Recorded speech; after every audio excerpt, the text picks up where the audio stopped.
嗨，大家好，我是悟空。那前不久呢，我开箱了一个索尼 X9000H 的电视机，当时呢就是从拼多多购买的，那个价格呢是4599元，应该是百亿补贴之后的一个价格，已经是非常便宜了。不过最近我又手欠，翻了翻这个拼多多，我发现有一家店呢竟然报价低于4200，哎，我的心呢真是哇凉哇凉的。好了，那我们平复一下心情，我们今天介绍的这款是来自飞利浦的754。它是一款55英寸 OLED 的双杜比电视机，它的价格也仅仅有4200。对，你没有听错，是 OLED 的。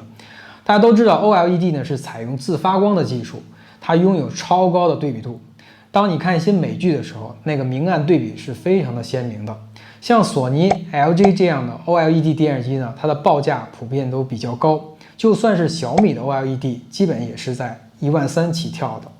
所以说，很多观众看到这样的价格，基本就是望而却步了。但是我今天介绍的这款飞利浦的754呢，它的价格就相对比较亲民，仅仅有4200块钱。当然了，这样的价格指的是55英寸的版本，它的65英寸的版本应该比这要贵一些。今天这个电视机呢，也是一位热心的网友给我寄过来的，在他那边呢有一些特殊的渠道可以搞到飞利浦的7系、8系和9系的电视机。如果大家感兴趣的话，也不妨加我的微信，我可以把它的名片推给你。好了，那么言归正传，我们来讲一讲今天这一款来自飞利浦的754。这款飞利浦的754呢，采用4K 的分辨率，拥有 P5 的图像引擎。它的机身背面呢是采用3面都是 LED 灯，形成了一个非常漂亮的流光溢彩的效果。这个流光溢彩的效果也算是飞利浦的一大特色。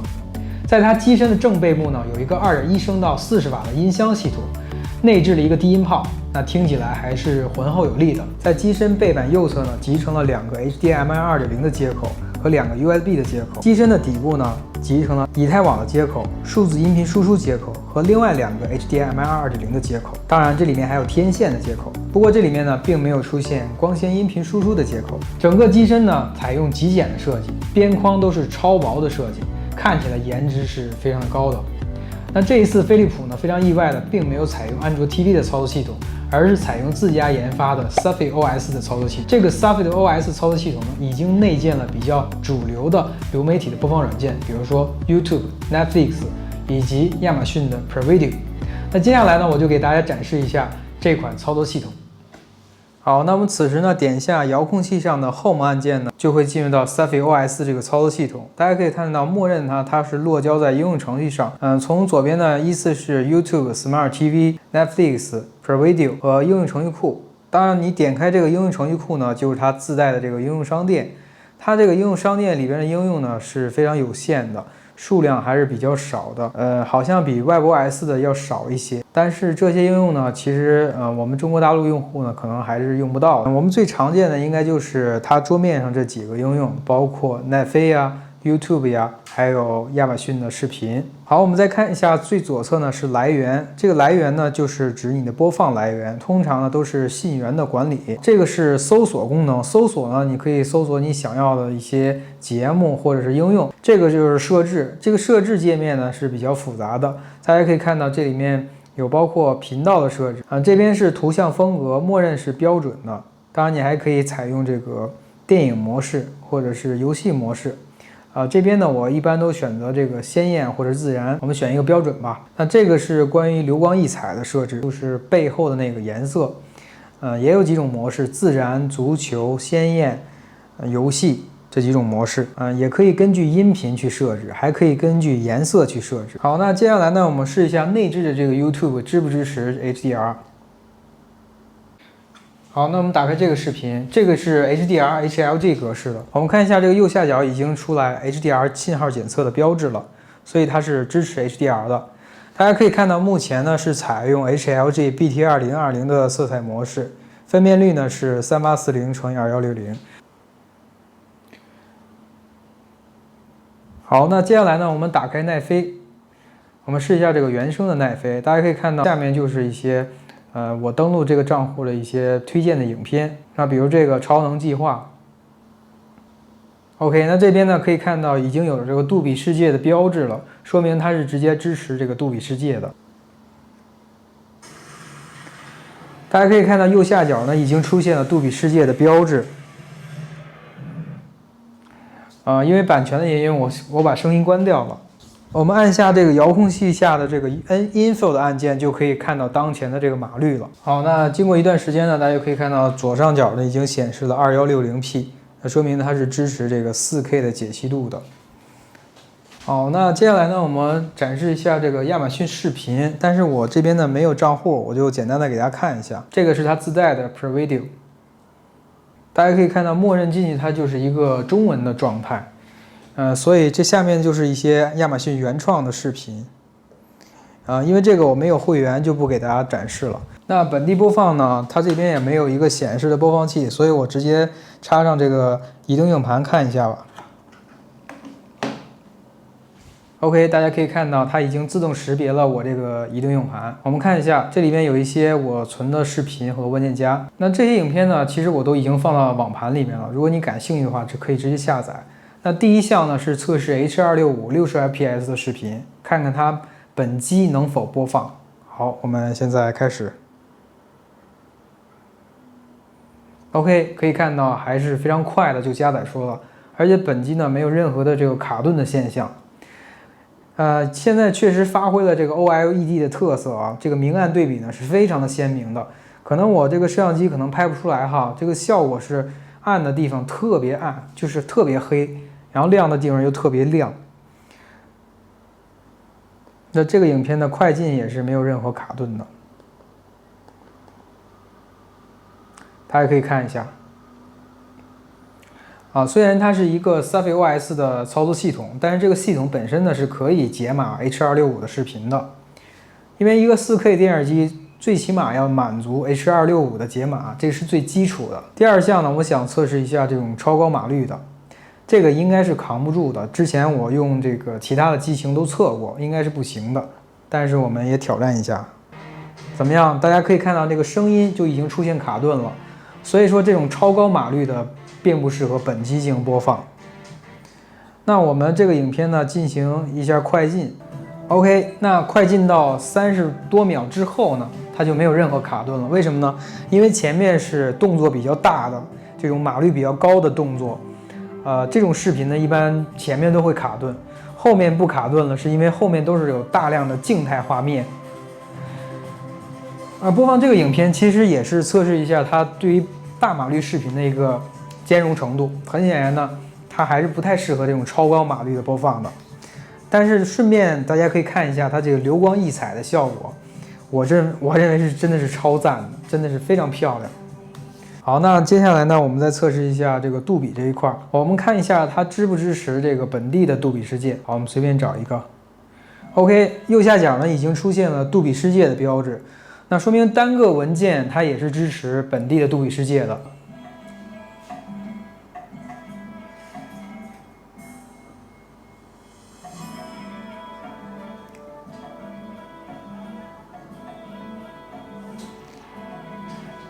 因为有着杜比世界的加成啊，所以它的亮度是非常高的。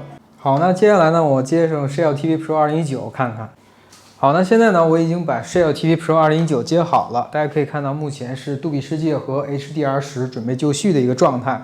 我们打开奈飞看一下，因为呢它是一个双杜比的电视机，所以理论上应该是可以显示这个双杜比的。我们找一个双杜比的影片看一下，比如说这个我们的星球。OK， 大家可以看到，在左上角有一个杜比世界和杜比全景声的这个标志，说明是支持的。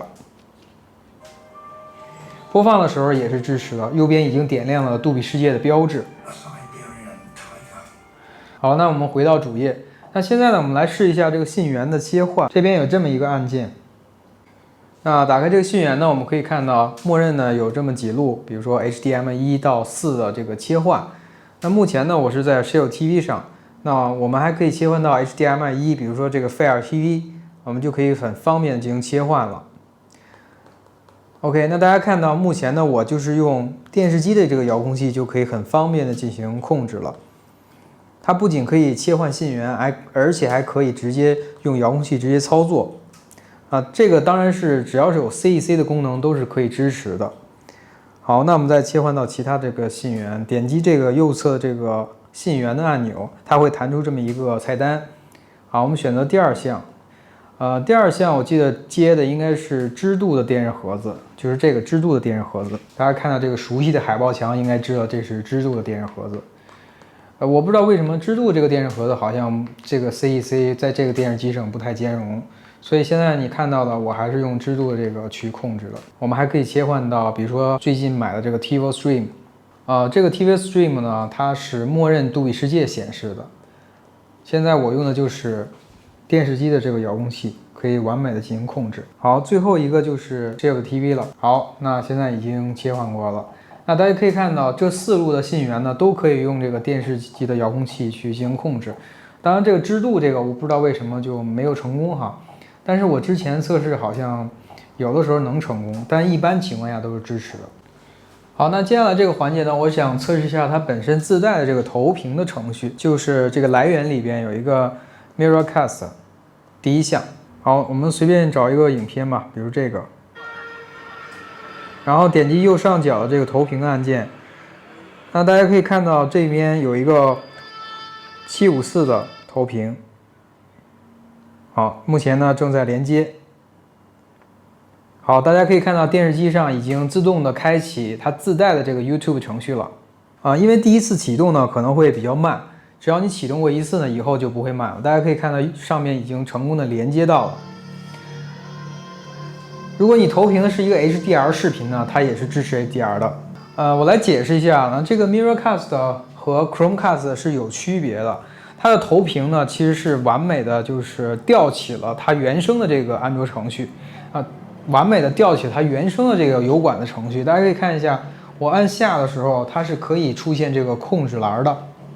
所以其实只是把它这个程序调起来了，并且呢，进度条呢还可以在这个手机上进行播放，大家可以看到都是同步的，所以我觉得这个 Mirrorcast 应该是比这个 Chromecast 更好一些，因为 Chromecast 它只有一些比较基础的播放、暂停的和快进快退的功能，但是呢，这个呢它就直接调起了这个油管的整个程序了，所以方便你后期直接去调用电视版本的这个油管。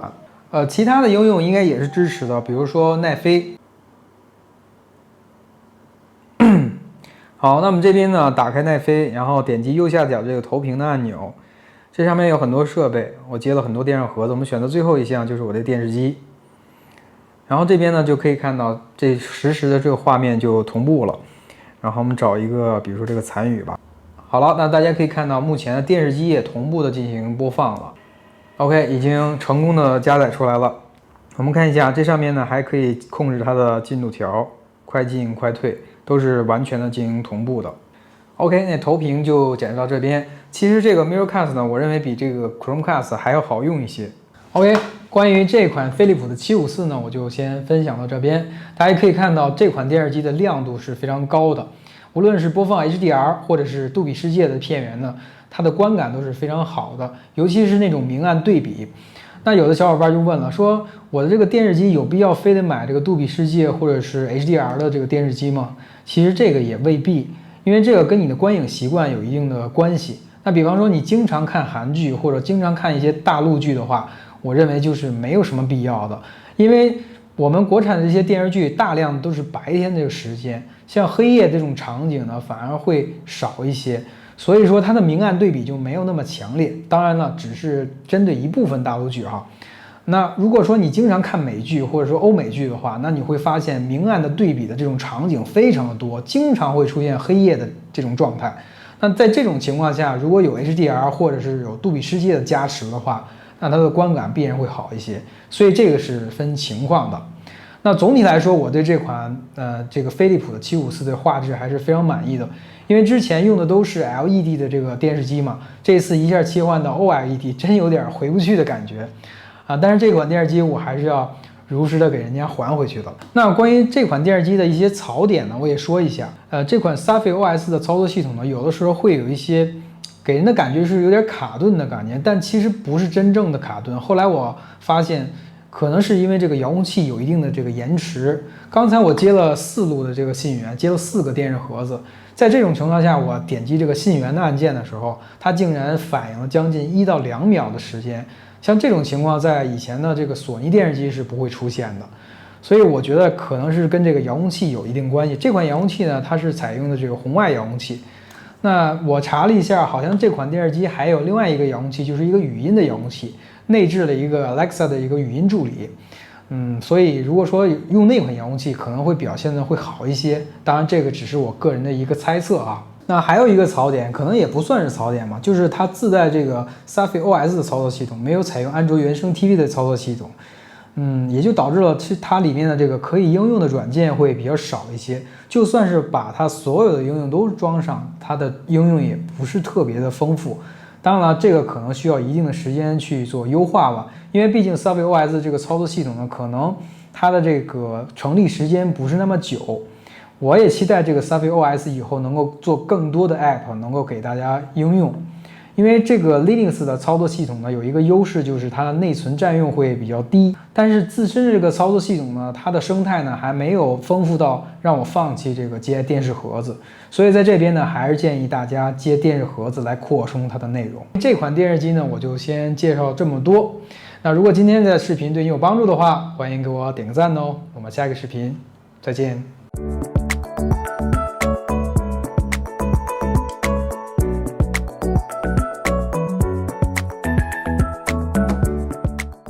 好，那接下来的时间呢，我们纯粹感受一下这款电视机的它的画质和音效的情况。当然了，就是稍微感受一下。